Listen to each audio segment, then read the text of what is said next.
कुछ कहते क्यों नहीं? आपने तो मुझसे वादा किया था कि आप मुझे कभी नहीं छोड़ेंगे। हाँ कहा था, लेकिन अब शायद मैं अपनी कही हुई बात पे कायम नहीं रह सकूंगा, इसलिए प्लीज मेरी तरफ से कोई उम्मीद मत रखना। मेरा दिल तोड़ के याद आंदी, मैनू याद आंदी, मेरा प्यार मोड़ दे। की मिलया तेनू, की मिलया, की मिलया तेनू, की मिलया, मेरा दिल तोड़ के याद आंदी, मैनू याद आंदी, मेरा प्यार मोड़ दे, मेरा प्यार मोड़ दे, मेरा प्यार मोड़ दे।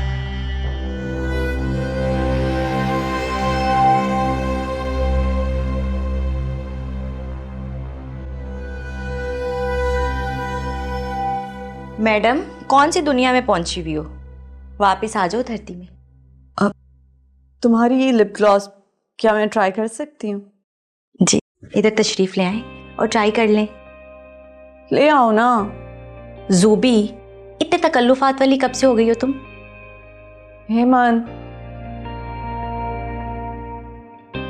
ये लो, मिरर। सारे काम मुझसे ही करवाना। ये लो, ये ले मैडम जी। और कुछ चाहिए? नहीं। वैसे ना ये शेड मेरे मुकाबले तुम पे ज्यादा अच्छा लग रहा है। सच्ची? तो और क्या। अच्छा, अब मुझे ये बताओ, क्यों मसाकली बनी हुई मुस्कुराई जा रही थी? अब ऐसी कोई बात नहीं है। बता दो, अब ज्यादा नखरे नहीं दिखाओ। तुम एक बार पहले भी मेरे अरमानों पे औज़ गिरा चुकी हो, तो अब मुझे लगता है जब तक रिजल्ट पूरा ना आ जाए मुझे तुम्हें कुछ भी नहीं बताना चाहिए।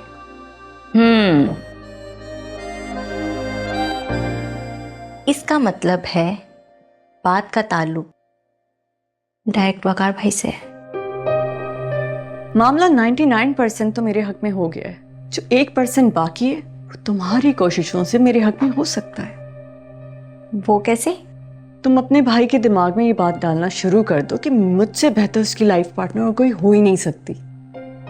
तुम्हें उस गरीब विरसा पे तरस नहीं आता? मैं क्यों तरस खाऊं? और ये एक लड़ाई है, लड़ाई तरस खा के नहीं बल्कि आगे बढ़ के बाजी पलटने से जीती जाती है। और बाय द वे, तुम्हारी सो कॉल्ड भाभी के घर वालों ने इतना गन कर लिया है कि अब उसे कोई भी साफ नहीं कर सकता, और ये बात तुम भी अच्छी तरह जानती हो। वैसे कह तो तुम सही रही हो। तो फिर अपने भाई से मेरी बात करोगी ना? बोलो।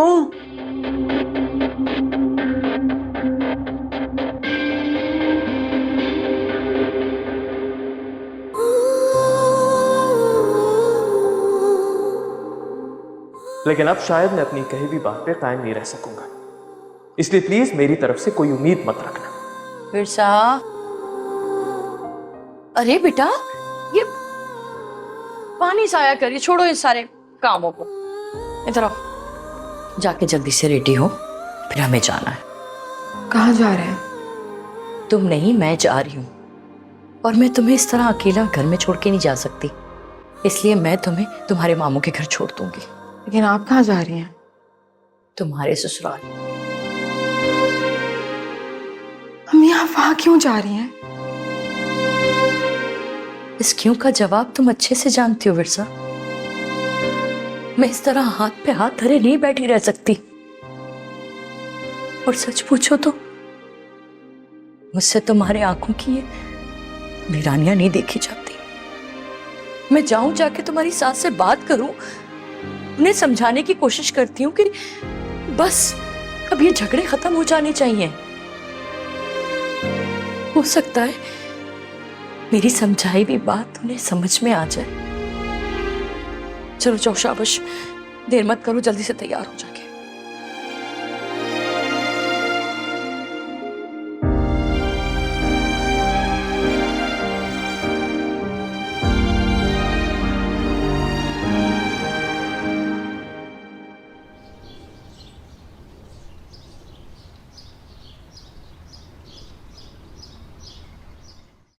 आपने चाय तो पी नहीं, ठंडी हो गई। जी नाहिद, मेरा ख्याल है कि मुझे अब आपको सच्चाई बता देनी चाहिए। नाहिद, दरअसल वो मेरे जेठ और जेठानी ना हमसे बहुत खफा हैं। उन्होंने अपने बेटे का रिश्ता हमारी मिर्जा के लिए मांगा था। जब से हमने उन्हें मना किया है ना, उनका दिल हमारी तरफ से खट्टा हो गया। मुझे समझ नहीं आ रही फातिमा, आप ये बात बताकर क्या साबित करना चाह रही हैं? मेरा मतलब है, आप ये कह रही हैं कि आपके शौहर इतने नासमझ और बच्चे हैं कि ये सब जानते हुए फिर भी उन्होंने अपने बड़े भाई को विरसा का वकील बनाया ताकि पहले वो आपकी बेटी की जिंदगी बर्बाद करें और फिर हमें सारी दुनिया के सामने तमाशा बना दें।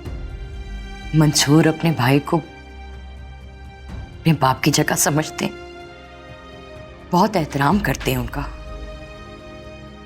उन्हें क्या पता था कि इकबाल भाई एन शादी के वक्त ये सब कुछ कर बैठेंगे। अच्छा, अब ये गुजरे हुए वाक़े को दोहराने का कोई फायदा नहीं है, इसलिए ना कीजिए। मुझे ये बताएं, ये जो बेवकूफ़ी वाली बातें आप कर रही हैं, आप मुझसे चाहती क्या हैं? मैं बस ये चाहती हूँ कि आप अपने शौहर को समझाएं, अपने बेटे को समझाएं और विरसा को रुखसत करा के ना यहाँ ले आए।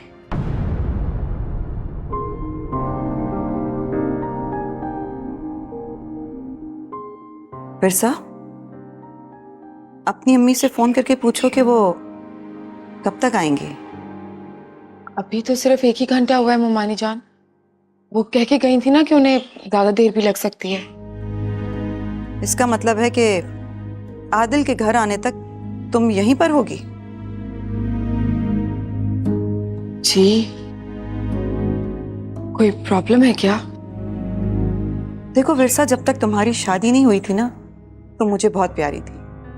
प्यारी तुम मुझे अभी भी बहुत हो। लेकिन मैं बगैर किसी तकल्लुफ के तुम्हें ये कहना चाहती हूँ, तुम जानती हो ना कि आदिल की मंगनी हो चुकी है। जी ममानी जान, मैं बिल्कुल जानती हूँ। मगर तुम्हें ये नहीं पता कि वो तुम्हारे ख्यालों से बहुत मुश्किल से बाहर निकला था।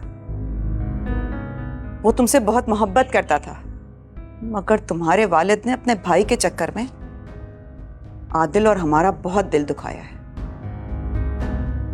तुम्हारी शादी हो गई, तुम्हारे साथ जो भी कुछ हुआ उसका मुझे बहुत अफसोस है, लेकिन अब मैं ये चाहती हूँ कि तुम यहाँ नहीं आया करो। आई एम सॉरी ममानी जान, मुझे बिल्कुल अंदाजा नहीं था कि आदिल की मंगेतर को ये मालूम हो गया है कि आदिल तुम्हारे साथ बहुत सीरियस था। वो अपने आप को इनसिक्योर फील कर रही है। तुम्हारी वजह से आदिल और उसकी मंगेतर में अंडरस्टैंडिंग नहीं हो पा रही। जिस तरह तुमने अपनी शादीशुदा जिंदगी खराब की है, मैं नहीं चाहती कि तुम आदिल और उसकी मंगेतर की भी जिंदगी खराब करो।